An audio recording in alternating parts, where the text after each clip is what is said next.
আসসালামু আলাইকুম, welcome to my channel Sabrina's blog ভিডি। সাবরিনাস ব্লগ ভিডি থেকে আমি সাবরিনা ফেনী থেকে বলছি। যে যেখানে বসে আজকের ভিডিওটি দেখা শুরু করেছেন সবাইকে জানাচ্ছি অসংখ্য ধন্যবাদ। চট্টগ্রামে যারা আছেন তারা অবশ্যই আজকের ভিডিও শুরুতেই দেখে বুঝতে পেরেছেন আমি কোথায় আছি। চট্টগ্রামে চিড়িয়াখানায় গিয়ে আমরা খুব আনন্দ করেছি, বলতে আমরা উপভোগ করেছি। যদিও খুব তাড়াতাড়ি করে আমরা প্রত্যেকটা প্রাণীকে দেখেছি। সো সবাই আমাদের সাথে উপভোগ করতে থাকুন। এটা হচ্ছে ময়ূর নিজের চোখে এত সুন্দর করে একটা ময়ূর দেখেছি বলার বাহিরে। যদি পেখম মেলা ময়ূর দেখতে পারতাম তাহলে আরো ভালো লাগতো। যাই হোক, যেইটুকু সৌভাগ্য ছিল সেইটুকু দেখতে পেরেছি। তা আমার ছেলেকে আমার হাজবেন্ড ধরে রেখেছে, আমার মেয়ে আমার কোলে ঘুমাচ্ছিল। ও কিন্তু পুরো একদম শুরু থেকে শেষ পর্যন্ত যতক্ষণই চিড়িয়াখানায় ছিলাম, মানে বাসায় আসা পর্যন্ত হচ্ছে একদম ঘুমিয়ে কাটিয়েছে। তো আমার সাথে ছিল আমার দুই বাচ্চা, মানে আমাদের সাথে আমার দুই বাচ্চা, আর হচ্ছে আমার জায়ের সাথে ওনার 3 বাচ্চা, টোটাল 5টা বাচ্চাকে কন্ট্রোল করে আমরা চিড়িয়াখানাটা ঘুরেছি। কেননা এত জনবহুল মানুষ, মানে এত ভিড়ের মধ্যে বাচ্চাদেরকে কন্ট্রোল করে রাখাটা হচ্ছে সো টাফ। এসব জায়গায় গেলে বাচ্চাদেরকে একটু যত্ন সহকারে তাদের খেয়াল রাখতে হয়, তা না হলে কিন্তু একবার হারিয়ে গেলে আমার মনে হয় না এখানে খুঁজে পাওয়াটা খুব সহজ হবে। আর বর্তমান সময়ে তো এমন অবস্থা চলছে যে বাচ্চা কাচ্চা বেশিরভাগই কিডন্যাপ করতেছে, মানে এমনভাবে কিডন্যাপ করতেছে বলার বাহিরে। তো দেখুন, আমরা ছোট বাঘের বাচ্চা দেখেছি, বাঘ দেখেছি অনেকগুলো খাঁচায়। আসলে বাঘ, এক একটা বাঘ মানে বন্দি আছে। আর এটা সম্ভবত উট পাখি, জানি না আমার কোনো ভুল হয় কি না। তো আমার ছেলেকে আমার হাজব্যান্ড অনেক শক্ত করে ধরে রেখেছে যাতে করে ছেলে হারিয়ে না যায়। আর আমরা কিন্তু খুব দ্রুততার সাথে এগিয়ে যাচ্ছি। তো ভালোভাবে দেখে এবং বাচ্চাকে দেখানোর চেষ্টা করছি। আবারও বাঘের খাঁচায় চলে এলাম। তা আমিও দেখেছি, আপনারাও দেখতে থাকুন। এখানে 3টা বাঘ আছে আরেক খাঁচায়।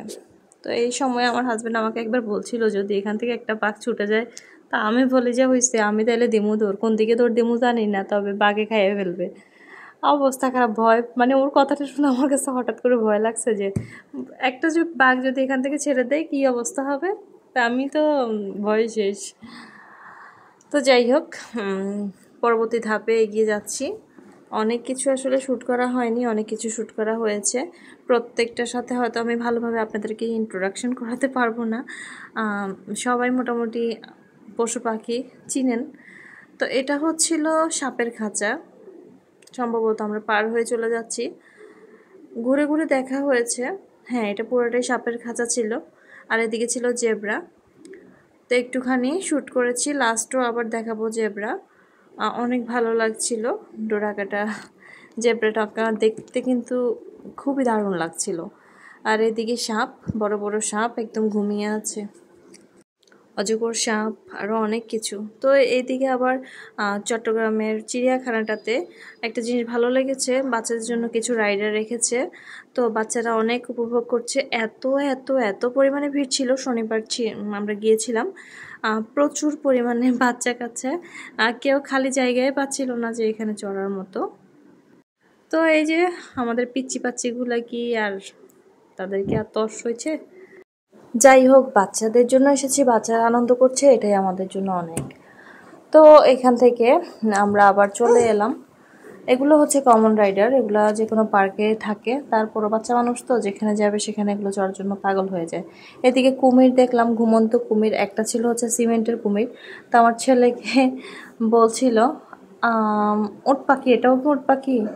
আর ওইটা কি দেখলাম প্রথমে, আমি জানি না আমি কি ভুল বলছি না কি বলছি, ক্যাঙ্গারু দেখলাম। একদম বের হওয়ার সময় আমরা ক্যাঙ্গারু, ওখানে একটু স্টে করলাম। আবার জেব্রার কাছে এলো। আমার ছেলে একটু ধরতে চাচ্ছিল, কিন্তু ওর বাবা বলছে না, ধরার দরকার নেই। জেব্রাটাকে দেখতে অনেক ভালো লাগছিল।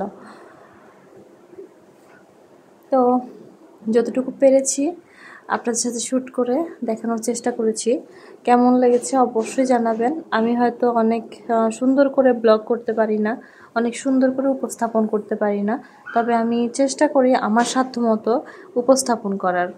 কারো কাছে যদি ভালো লেগে থাকে তাহলে প্লিজ লাইক কমেন্ট শেয়ার করে আমাকে একটু সাপোর্ট করবেন। এটা হচ্ছে জলহস্তি। জলহস্তিও দেখলাম কিছুক্ষণ দাঁড়িয়ে। আসলে এগুলো আমাদের হচ্ছে, আমার জন্য হচ্ছে প্রথম দেখা। ছোটোবেলায় দেখেছি, এতটা ভালো করে মনে নেই। তো এখন বাচ্চাদেরকে দেখাতে নিয়ে এসেছি, সেই সাথে নিজেরাও উপভোগ করলাম। তবে একটা জিনিস মিস করেছি, সেখানে হাতে দেখিনি, জানি না কেন ওখানে কি নেই কিনা। আরও কিছু জিনিস মিস করে এসেছি। যাই হোক, আমরা খুব শর্ট টাইমের জন্য গিয়েছিলাম, তাই অনেক কিছু মিস করেছি। এটা হচ্ছে আমাদের পশুর রাজা সিংহ মামা।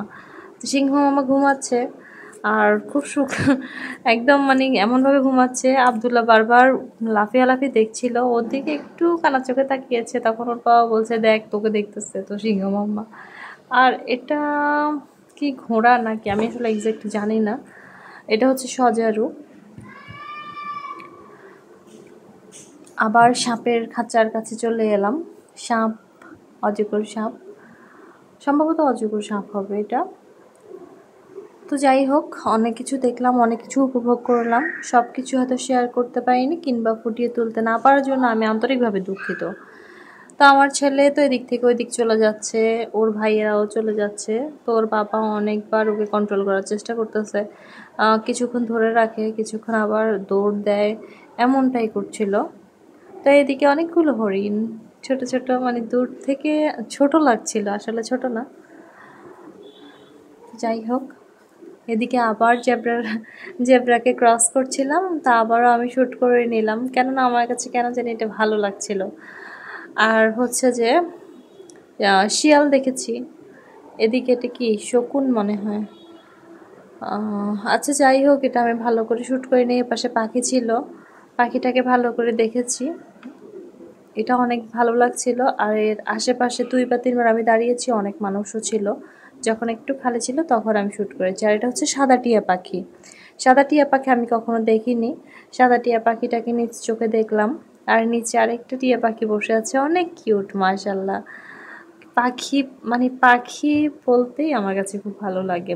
আমার কাছেও ছিল, যেটাকে আমরা বাজিগর বলি, অনেকে লাভ বার্ড বলি। ছোটোবেলায় বুঝতাম না, লাভ বার্ড বলতাম, কিন্তু আসলে না, বাজিগর পাখি আমরা বলতাম। আর ক্রোকোডাইল সম্ভবত এটা। তবে খুব দারুণ লাগছিল, পাখির কিচিরমিচির শব্দে মানে জায়গাটা একদম মুখরিত হয়েছিল। আর এইদিকে আমরা উপরের দিকে উঠছিলাম, এটা সম্ভবত পাহাড়ের উপরে।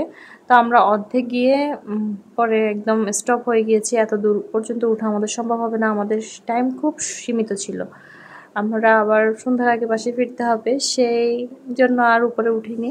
আর আমার কোলে আমার মেয়ে ছিল, যার কারণে আমার কাছে খুব অস্থির লাগছিল, কারণ ঘুমন্ত অবস্থায় কাউকে কোলে নিয়ে হাঁটার মতো কষ্ট আর কিছুই নেই। তো এদিকে ওর বাবার কোলেও দেই নেই বেশিক্ষণ, যেহেতু ছেলেকে এটা সেটা দেখাচ্ছে, ও সুন্দর করে কন্ট্রোল করতে পারতেছে। আমি হয়তো ছেলেকে এত বেশি কন্ট্রোল করতে পারবো না, হাত ছেড়ে চলে যাবে। তো আমার যা এদিকে বলছিল যে উপরে আর উঠবে কিনা, আমরা উঠবো কিনা, ওখানে এমনিতে কিছু নেই, এমনি উপর থেকে শুধু দেখতে পারবে। তো বললাম যে না, উঠবো না, শুধু শুধু না থাকলে, কিছু না থাকলে গিয়ে লাভ নেই।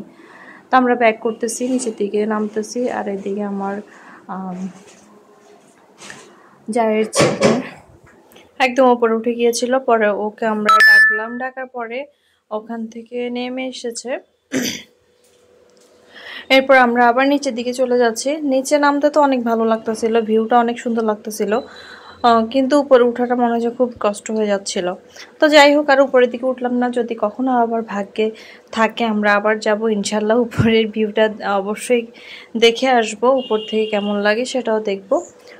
তো আমি চাচ্ছিলাম আমার মেয়েটা হচ্ছে যে ঘুম থেকে উঠে যাক, কিন্তু না, ও কোনোভাবেই ঘুম থেকে উঠছিল না, আর কিছু করার ছিল না। আমি চাচ্ছিলাম ও একটু উপভোগ করুক, কিন্তু আর হলো না। তো যাই হোক, ছেলে যাওয়ার পথে আবারও ওরা দোলনাতে বসে গিয়েছে, 2 ভাই মিলে দোলনা উপভোগ করছিল।